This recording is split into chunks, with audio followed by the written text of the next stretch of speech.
Paz do Senhor Jesus para os irmãos. Aqui é o irmão Nilson, da Igreja Evangélica Avivamento Bíblico. Nós falamos de Atibaia, interior de São Paulo. Nossa igreja está no Jardim Imperial. O Avivamento Bíblico pertence ao Ministério do Jassanã. E nós vamos começar a nossa escola bíblica dominical deste domingo, querendo Deus, aprovando Deus, né?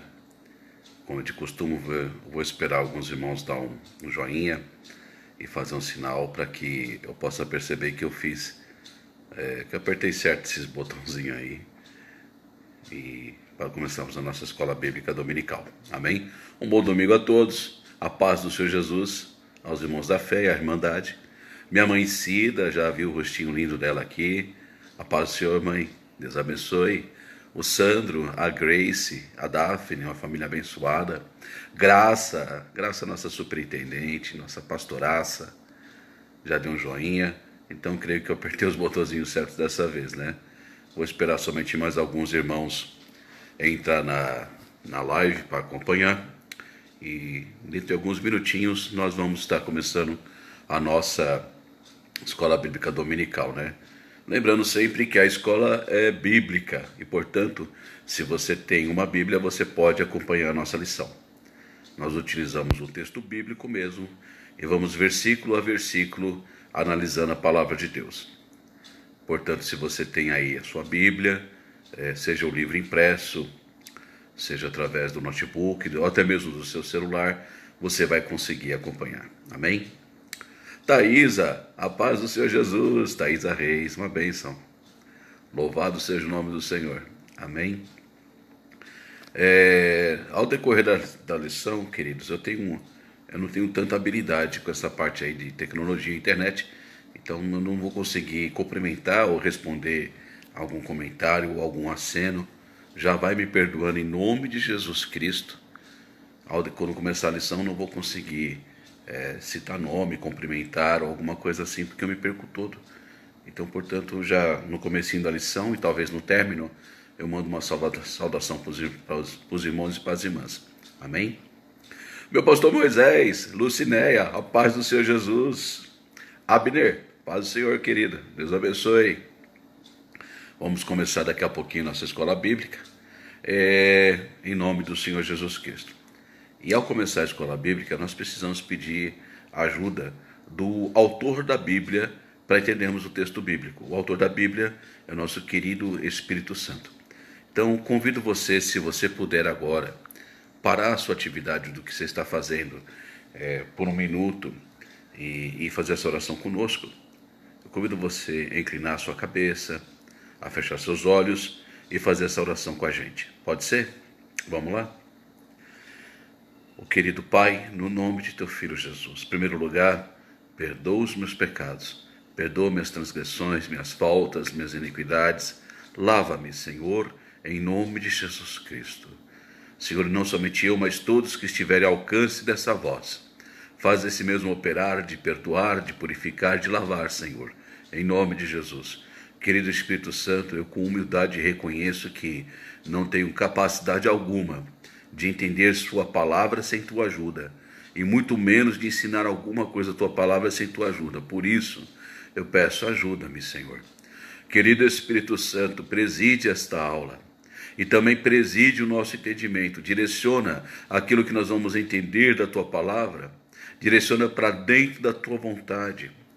Nós não queremos ficar inteligentes como o diabo de modo algum, nós queremos se tornar obedientes, como teu Filho Jesus foi obediente a ti, Pai. Ó Senhor, venha operar nesta manhã em nossos corações e nossa mente, e aplica a verdade da tua palavra dentro da nossa alma e faz uma operação de mudança, em nome do Senhor Jesus Cristo, Senhor. Querido Espírito Santo, nos acompanha ao decorrer desta lição. Não nos deixe sozinho não, Senhor, mas nos acompanha, a gente, cada um de nós, pega pela mão e nos leva para entender cada parte desse texto que vamos meditar nesta manhã. Senhor, e fala aos corações de um modo profundo e poderoso. em nome de Jesus Cristo, para que tão somente o teu nome seja glorificado. Faça isso acontecer, querido Espírito Santo de Deus, em nome de Jesus. Amém, Senhor. Amém. Glória a Deus. Louvado seja o nome do Senhor Jesus Cristo. Nós temos a expectativa de que Deus vai nos dar uma boa palavra esta manhã. Você pode falar amém? Então tá bom. Querido, por gentileza, abra sua Bíblia em João capítulo 5. Irmão Júnior, a paz do Senhor Jesus. Rogério Maciel Dolindo, que saudade de você, Rogério. Eu estive falando com a Vera essa semana, Rogério. A gente estava lembrando nosso tempo de EBF. Eu, você, a Vera, a Cris. Que saudade. Um grande abraço, Rogério. Deus abençoe, querida. Graça, nossa superintendente, profeta de Deus. Amém? Por favor, abra sua Bíblia em João capítulo 5. Vamos meditar em alguns versículos e Deus vai falar ao seu coração, tenho certeza disso. João capítulo 5, por gentileza. Você encontrou? Vamos ler? João capítulo 5, versículo 1 até o 15.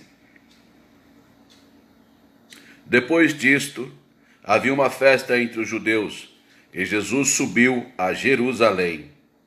Ora, em Jerusalém há, próximo à porta das ovelhas, um tanque, chamado em hebreu Betesda, o qual tem 5 alpendres.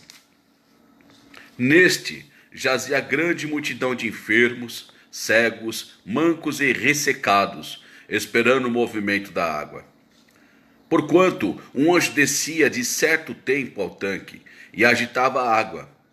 E o primeiro que ali descia, depois do movimento da água, sarava de qualquer enfermidade que tivesse. E estava ali um homem que, havia 38 anos, se achava enfermo. E Jesus, vendo esse deitado, e sabendo que estava nesse estado havia muito tempo, disse-lhe: Queres ficar são? Um enfermo respondeu-lhe: Senhor, não tenho homem algum que, quando a água é agitada, me ponha no tanque. Mas, enquanto eu vou, desce outro antes de mim. Jesus disse-lhe: Levanta-te, toma o teu leito e anda. Logo, aquele homem ficou são, e tomou o seu leito e andava, e aquele dia era sábado. Então, os judeus disseram àquele que tinha sido curado: É sábado, não te é lícito levar o leito. Ele respondeu-lhes: Aquele que me curou, ele próprio disse: Toma teu leito e anda. Perguntaram-lhe, pois, quem é o homem que te disse: Toma o teu leito e anda? E o que fora curado não sabia quem era, porque Jesus se havia retirado, em razão de naquele lugar haver grande multidão. Depois, Jesus encontrou no templo e disse-lhe: Eis que já está são, não peques mais para que não te suceda alguma coisa pior. E aquele homem foi e anunciou aos judeus que Jesus era que o curara. Amém? Louvado seja o nome do Senhor Deus.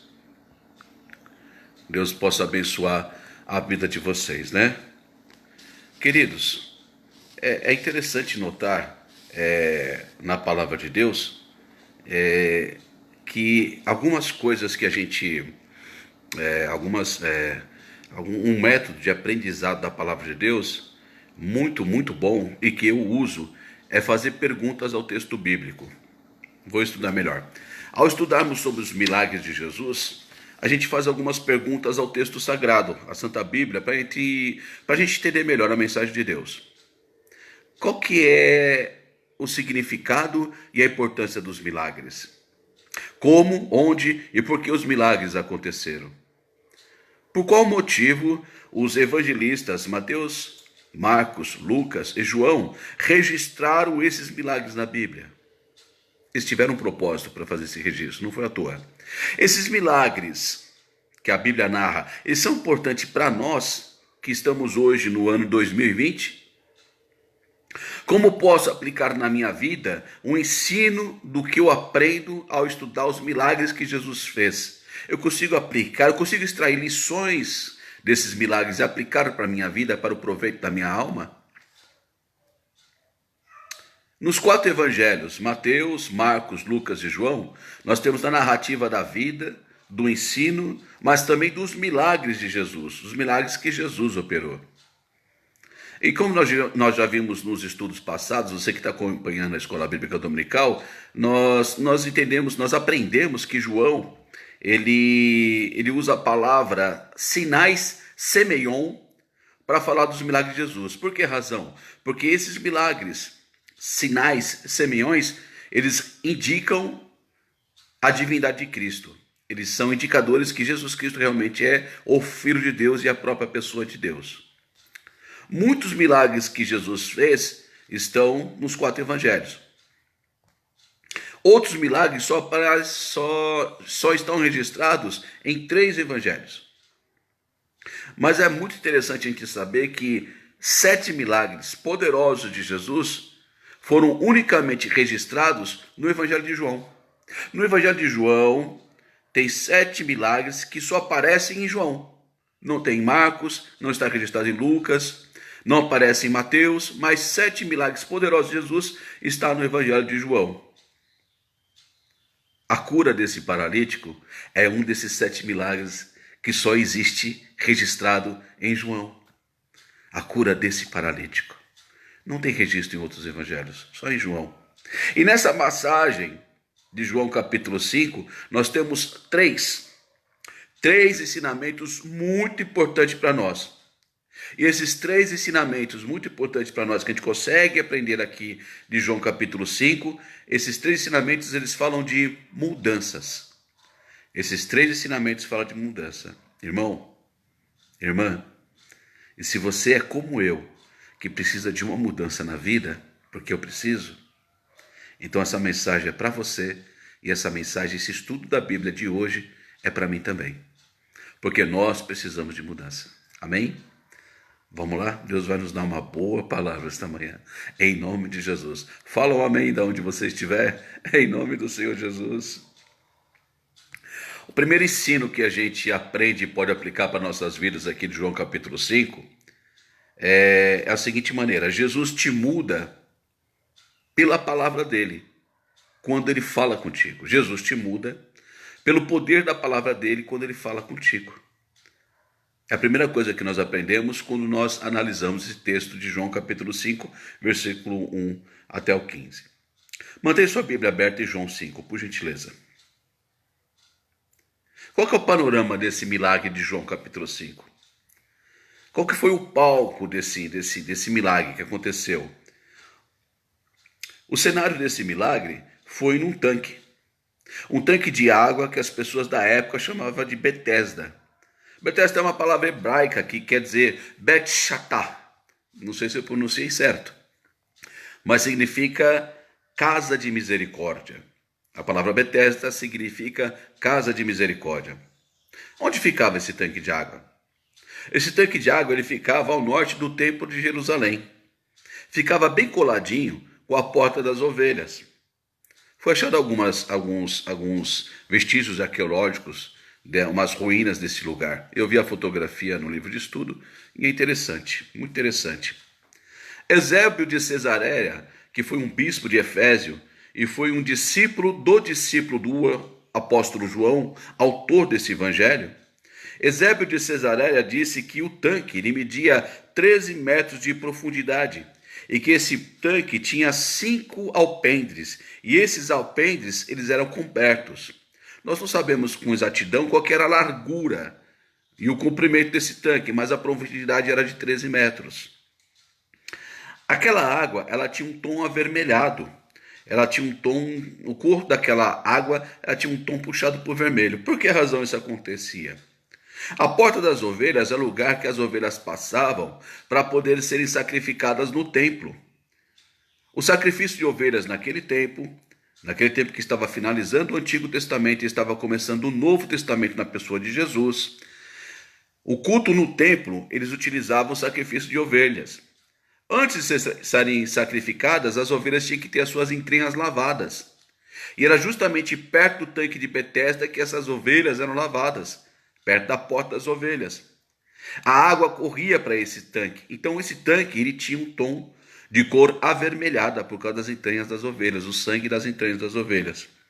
Esse era o tanque de Betesda, em que ali no versículo 3, se você abrir sua Bíblia e acompanhar com a gente, versículo 3, você vai ver que João capítulo 5, versículo 3 diz assim: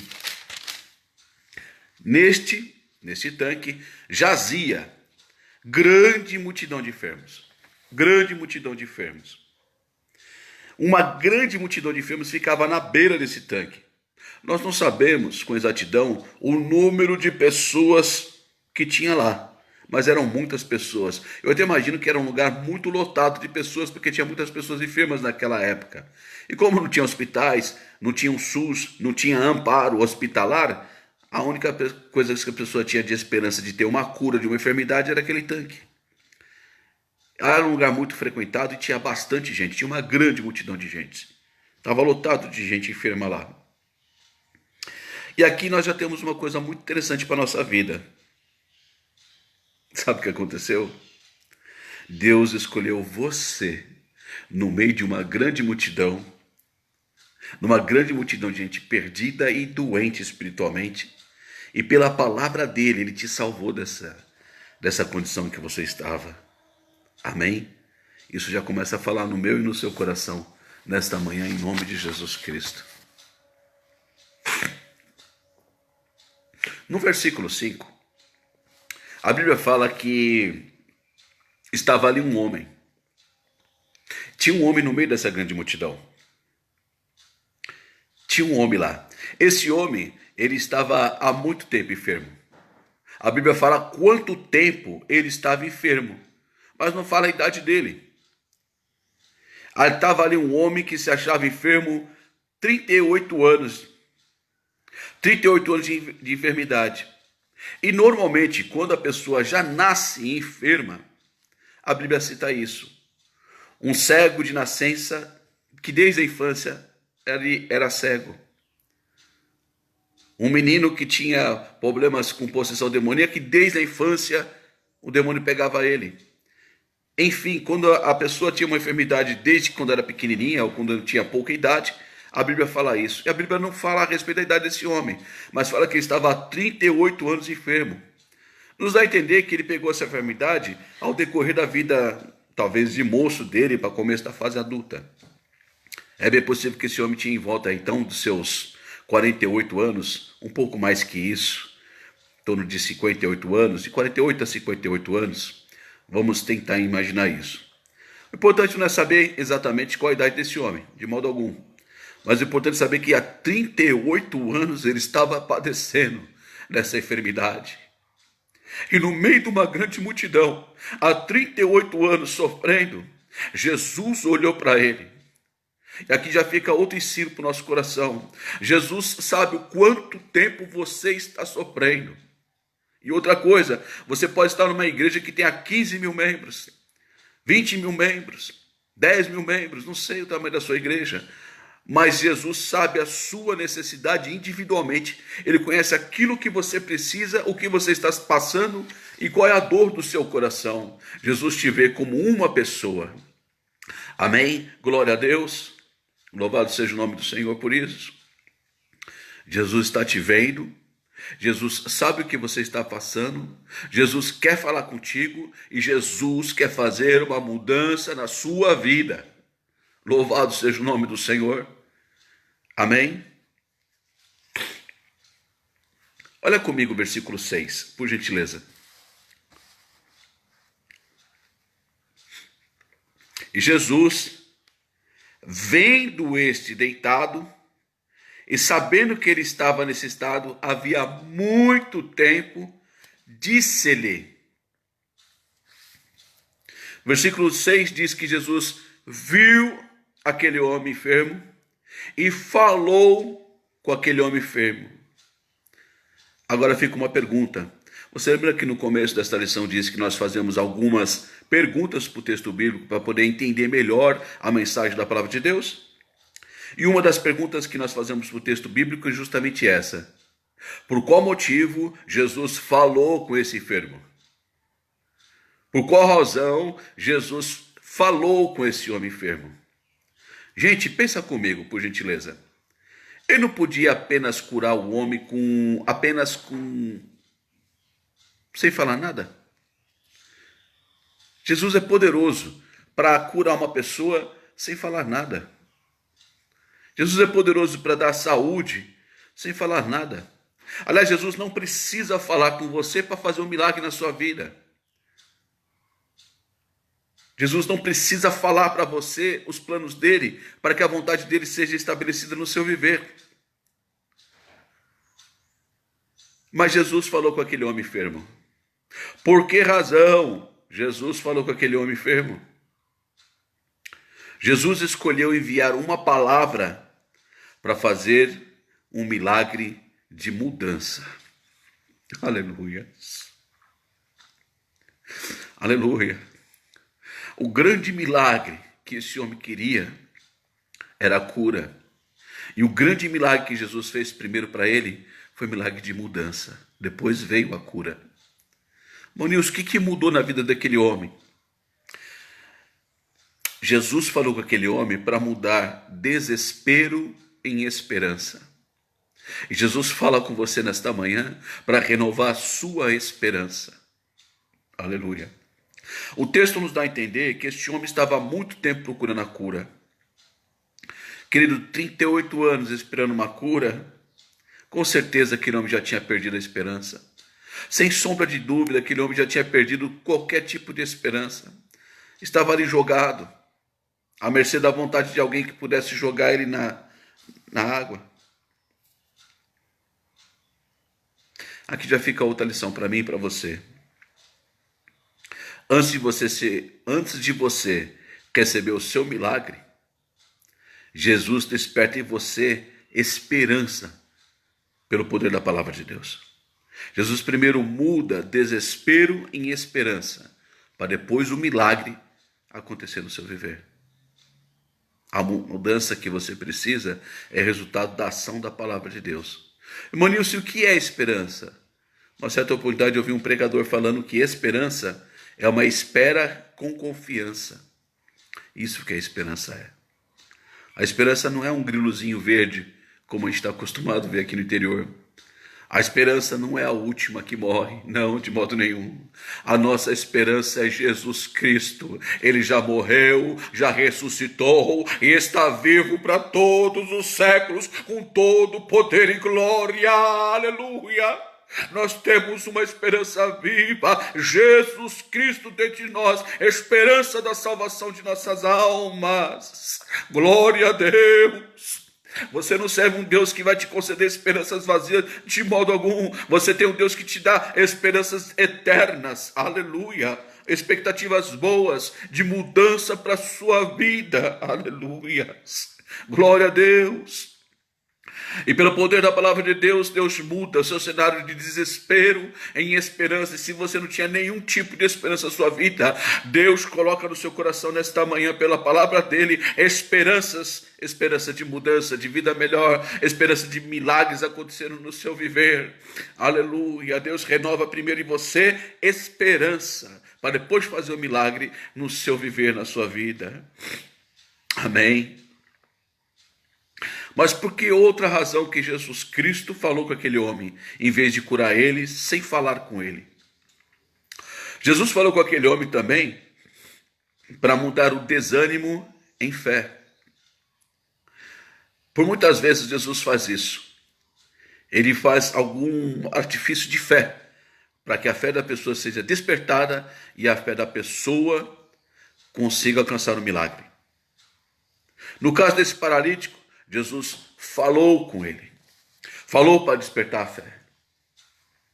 Como você está ouvindo a palavra de Deus. Romanos 10, 17. A fé vem pelo ouvir, e ouvir vem pela palavra de Deus. Se você está ouvindo a palavra de Deus, a sua fé está criando substância, a sua fé está sendo alimentada. E a fé, queridos, a fé é diferente da esperança.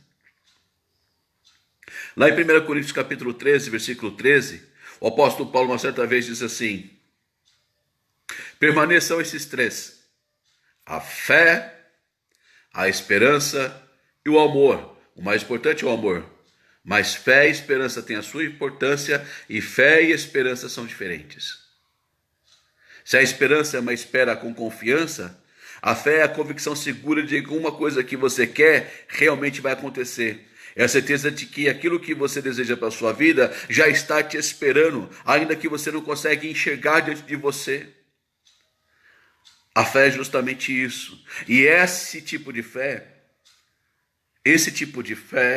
ele é surgido pela palavra de Deus, pela ação da palavra de Deus. Eu estava falando com meu amigo Wagner Chicarone essa semana, e nós estávamos numa das nossas viagens, a gente estava comentando a respeito de fé. E eu explicando para ele que existe a fé natural e a fé sobrenatural. O que é fé natural? Fé natural, com essa fé natural você participa das atividades do seu dia a dia. Por exemplo, trabalhar para uma empresa. Enquanto você tem fé natural de que aquela empresa é capaz de pagar o seu salário, você continua trabalhando. O dia que você perder essa fé natural na empresa, por vários motivos, e que ela não será capaz de pagar seu salário, você vai deixar de trabalhar, porque perdeu a fé na empresa. Até mesmo para tarefas mais pequenininhas, como por exemplo dirigir um carro, ou pelo menos pegar um ônibus. Vamos comparar dessa maneira. Se você tem fé que aquele motorista de ônibus está em condições de levar a sua vida para um trajeto de ônibus até chegar no final do seu itinerário, você vai embarcar nesse ônibus.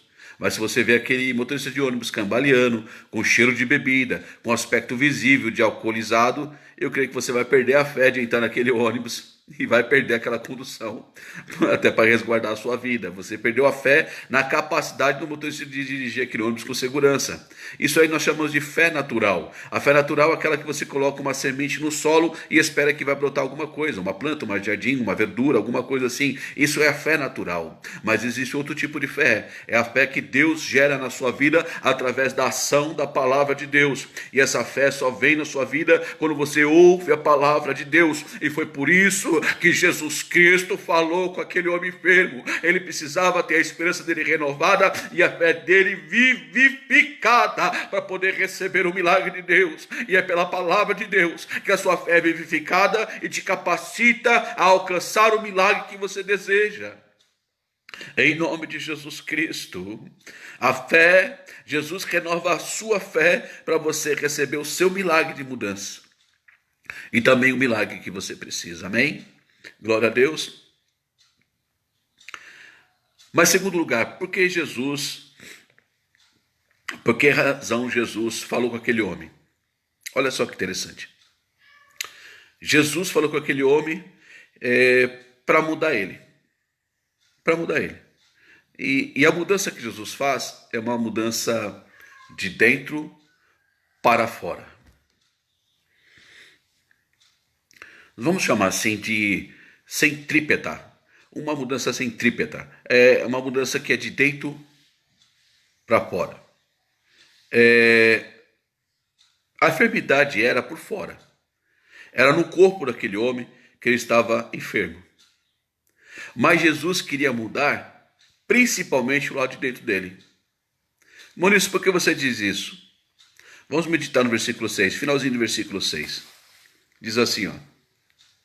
Jesus, vendo-se deitado e sabendo que estava nesse estado havia muito tempo, disse-lhe: queres ficar são? Você quer ser curado? Você realmente quer deixar de ser enfermo?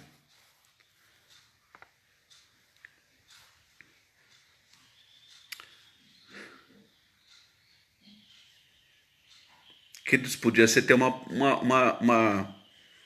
pergunta até meio capciosa, né? O homem estava há 38 anos enfermo. Queres ficar curado? Quer sair dessa condição?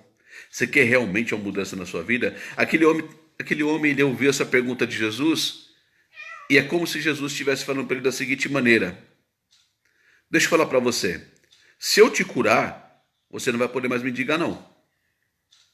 Você está mendigando porque você está enfermo.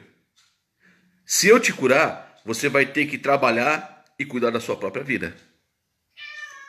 Não estava falando para um jovem no início de carreira. Ele estava falando para um homem que estava há 38 anos enfermo e, portanto, devia ter entre 48 a 50 anos de idade, presumivelmente.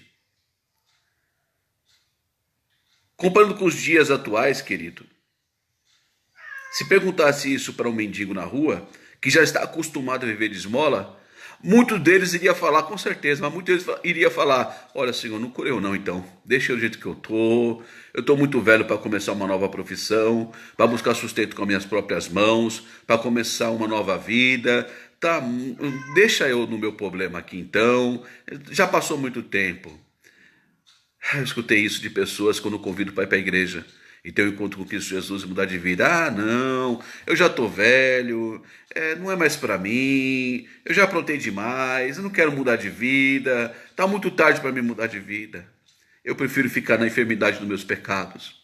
Eu prefiro ficar na minha enfermidade espiritual do que receber uma cura de Jesus e ter que enfrentar a realidade de uma mudança de vida e começar uma vida nova. E você sabe o que acontece? Tem muito crente também assim, querido, para minha tristeza no meu coração. Muito crente dodói. Cuida de mim. Crente que quer só colo sempre. São crentes que são paralíticos espirituais, que ficam na dependência dos outros para tudo, que preferem carregar uma vida de mágoa, ressentimento, do que encarar a realidade de receber uma cura no coração e ser obrigado a perdoar ou pedir perdão. Querido, não importa a sua situação. O desejo de Jesus Cristo é mudar você. É curar você de dentro para fora. Jesus primeiro quer curar a sua alma e depois as suas enfermidades. E depois de curado, você consegue, com a graça de Deus, gerenciar a sua própria vida, gerenciar a sua fé, gerenciar a sua caminhada com Jesus Cristo. Amém? Tem um terceiro ensinamento que nós aprendemos na lição de hoje. A terceira coisa que nós aprendemos na lição de hoje, aqui de João capítulo 5, está no versículo 8. E a terceira coisa que nós aprendemos é que Jesus te muda para te tornar obediente. Jesus te cura, Jesus te muda para te tornar obediente. Versículo 8. Jesus disse-lhe: levanta-te, toma o teu leito e anda. Essa ordem parece ter uma piada. Essa ordem parece ter uma piada. Jesus estava mandando um homem com 38 anos, paralisado, a andar. Jesus não esfregou a mão dele na perna daquele homem. Jesus não pediu para que 4 pessoas levantassem ele, colocassem em pé e falassem assim: agora vai você e anda sozinho. Jesus não untou ele de barro e falou para ele: agora vai lá e se lava. Não. Jesus simplesmente disse para ele assim: levanta, anda. 38 anos sem andar. Recebeu uma ordem: levanta e anda. Queridos, comparando, é como se falasse para um cego: olha aqui. Comparando, é como se falasse para um surdo: escuta isso. Levanta e anda, foi a ordem. Mas tem uma coisa que alegra meu coração essa manhã e que me enche de alegria. Porque quem mandou o paralítico andar, quem mandou aquele paralítico levantar e andar, foi o doutor da vida. E Jesus, ele tem poder para curar e para mudar. Se ele tem poder para curar e mudar, ele tem direito de mandar na sua vida. E você tem a obrigação de obedecer esse Senhor bondoso, Jesus Cristo, o nosso Deus. Amém? Agora, quem ouviu isso? Quem ouviu essa ordem de levantar e andar? Ele teve a fé renovada, ele teve a esperança devolvida. E com essa esperança devolvida e com essa fé renovada, ele foi capaz de obedecer. Ele foi capaz de obedecer e ele obedeceu. Ele levantou e ele andou, para surpresa de toda aquela grande multidão que estava ali, para surpresa de todos os fariseus e saduceus que estavam ao redor vendo aquela cena. Estava lotado de sacerdotes, fariseus, saduceus, escribas ao redor daquele lugar. Maurício, por que você sabe disso? Porque era a porta das ovelhas. Era o lugar que justamente esse povo fazia o sacrifício. O sacerdote estava ali com a ovelha para fazer o sacrifício e vendo toda aquela cena. O escriba também, o fariseu também, o saduceu também, o religioso daquela época também. Cada um estava com a sua oferta para levar no templo e, portanto, estava dentro do campo visual dele toda aquela cena. E aquele homem muito bem conhecido, há 38 anos, paralítico, levantou e andou na frente de todos eles. Oh, glória! Aleluia! E como é que aquele homem conseguiu obedecer? Ele conseguiu obedecer porque teve a esperança renovada e a fé vivificada. Esse é o poder da palavra de Deus. E essa fé desse homem, vamos falar assim, a fé é uma ponte que junta a minha incapacidade e a minha limitação, junta com a capacidade sem limite de Deus. Isso que é fé. A fé é uma ponte que junta a minha incapacidade e as minhas limitações e faz uma ligação com a capacidade sem limite de Deus. Deus não tem limites. Deus é ilimitado. Deus tem todo o poder. Não tem nada que ele não possa fazer. Tudo é possível para que Deus faça. A minha fé junta isso. Se você ter certeza que Deus te mandou fazer algo, tomar uma atitude, obedeça, porque Ele vai te capacitar você a fazer aquilo que Ele te mandou. Amém? Muita gente vai querer mandar na sua vida. Muita gente vai querer que você obedeça a ela. Algumas pessoas vão querer mandar na sua vida e são mal intencionadas mesmo. E outras pessoas vão querer mandar na sua vida e até tem boas intenções, mas vão estar erradas. Mas, Maurício, tem uma pessoa que vai querer mandar na minha vida com boa intenção e pode estar errada? Tem sim. Lá no versículo 10 diz assim, ó. Aquele paralítico recebeu a cura, aquele paralítico começou a andar, os judeus cercaram a vida dele porque era o dia de sábado, e os judeus, ao cercar a vida dele, falaram assim para ele: meu querido, é sábado hoje, você não pode levar seu leito, você não pode fazer um serviço de sábado. Talvez aqueles judeus tinham até boas intenções, porque aquele homem, ele estava quebrando o sábado. E a lei e os profetas mandavam guardar o sábado e proibiam carregar peso no sábado. A lei e também os profetas falavam que era para guardar o sábado e proibiam o homem carregar alguma coisa no sábado. Mas aquele paralítico curado, ele fez por instinto aquilo que muitos crentes não fazem nem por conhecimento.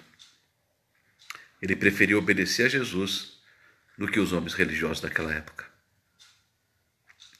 Ele preferiu obedecer a Jesus do que aqueles homens que conheciam muito do ritual, mas não conheciam nada da essência da pessoa de Deus. Olha o que esse homem fez, versículo 11. Respondeu, aquele paralítico curado respondeu, versículo 11. Aquele que me curou, ele próprio disse: toma o teu leito e anda. Ele me curou, ele me doou a minha vida, ele tem direito de mandar em meu viver e eu tenho obrigação de obedecer a ele. Simples assim.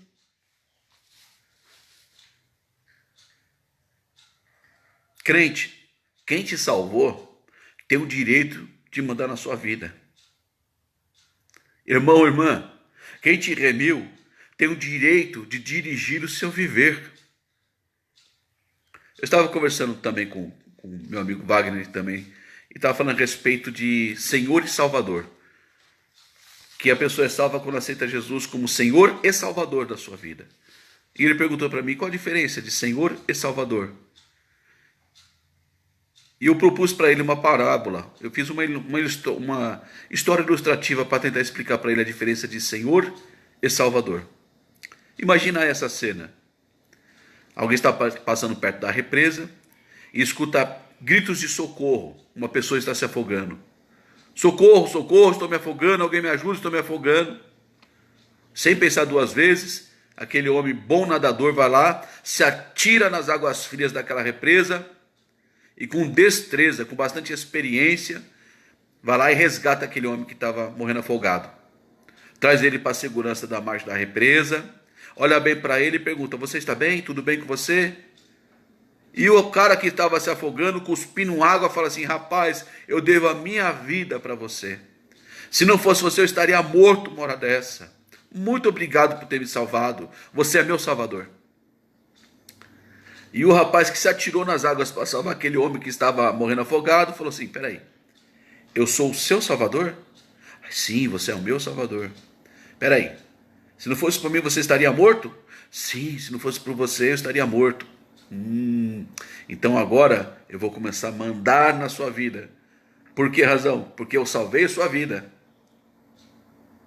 E o rapaz que estava morrendo afogado falou assim: não, peraí, como assim mandar na minha vida? Você me salvou, obrigado. Já tenho aqui, mas por que você vai mandar na minha vida? Só porque você salvou a minha vida, você tem direito de ficar mandando naquilo que eu faço? Naquilo que eu devo pensar, vestir, aonde eu devo ir? Não, obrigado. Eu só precisava de um salvador. E é isso que muitas pessoas fazem. Procura Jesus para salvar. Senhor, salva uma empresa que está falindo. E depois que Deus dá prosperidade material para essa pessoa, esquece do Senhor. Não quer obedecer Jesus. Pessoas que querem procurar Jesus só para ser salvador de uma enfermidade que está doendo. E depois que recebe a cura, esquece de obedecer Jesus. De um casamento que está sendo destruído. E depois que Deus restaura o casamento, esquece de chamar Jesus para participar do casamento dele. De um filho que está com problema na justiça, preso, envolvido nas drogas, mas depois que o filho é resgatado, nunca mais aparece na igreja. Tem pessoas que querem Jesus somente como Salvador. Mas Jesus Cristo, Ele é Senhor e Salvador. E se Jesus salvou sua vida, Ele tem direito de mandar na sua vida e você tem obrigação de obedecer a Ele. Jesus, Ele fala contigo, Ele te cura, Ele te muda para que você se torne um crente obediente. Não rebelde, não desobediente. Amém? Foram essas lições que nós extraímos do texto bíblico. Essa é a nossa meditação do dia de hoje, de João 5. E lembrando para os irmãos que nós encerramos uma sequência de estudos que vínhamos falando a respeito das parábolas de Jesus. E começamos essas 13 lições a respeito dos milagres de Jesus Cristo. E no término da 13ª lição, nós vamos estar propondo para os irmãos outro tema para a gente estar estudando.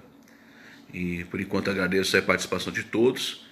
E a Brenda, paz do Senhor Jesus, Brenda Neves, a irmã Lediane, glória a Deus, Wilson Monteiro, Rodrigo Franciscão, Wilson Monteiro novamente, e o Rodrigo Franciscão, Alan Pereira, o Lucas da Érica, Mon Júnior, a paz do Senhor. Como expliquei para os irmãos, eu não consigo, ao decorrer da aula, cumprimentar, senão fico tudo perdido, me perdoe. Então eu vou procurar cumprimentar os irmãos no começo da aula e no término dela. Tá bom? Mas fique com Deus, Deus abençoe sua vida, Deus abençoe seu lar. E se você puder parar sua atividade por um minuto, eu gostaria de orar por você, se você me permitir, em nome de Jesus. Inclina sua cabeça, feche os seus olhos. Nisso eu vou entender que você já está dizendo amém à oração que nós vamos fazer. Pai querido, em nome de Jesus Cristo, eu preciso de mudança, o Senhor sabe que eu preciso, muita mudança. E os meus irmãos, minhas irmãs, meus amigos e amigas que ouviram, Senhor, também precisam de mudanças. Todos nós precisamos ser mudados. Toca-nos com a Tua palavra, Senhor. Renova a nossa esperança, vivifica a nossa fé, faz um milagre de mudança interno em nossos corações e nossas vidas. E se preciso for, Senhor, faz um milagre também externo, de cura, se tiver enfermidade. Senhor Deus, de libertação, se estivermos presos. Eita Deus! Arramandai conde calamaço, candarabiasteia lavaço. Ramanto neia lábia como núbia, lavassúria, labracaia. Deus, em nome de Jesus Cristo, Senhor. Dentro deste lar, Senhor, onde está o alcance dessa voz, mudanças, ó Senhor Rei da Glória, transformação, Senhor, um resgate poderoso, um agir forte de Tua mão, Senhor, dissipando todas as trevas, Senhor, meu Deus querido, removendo toda a malignidade e aquilo que não agrada o Senhor. Pai amado, faz esse milagre, Senhor, acontecer, nos transforma e nos muda pelo poder da Tua graciosa palavra, Senhor, em nome de Jesus, em nome do Senhor Jesus, que é o nosso Salvador. Amém, glória a Deus. Povo de Deus, bom domingo aos irmãos, a paz no Senhor Jesus, aos amigos, amigas, um grande abraço do irmão Nilson, Deus abençoe, fique com Deus.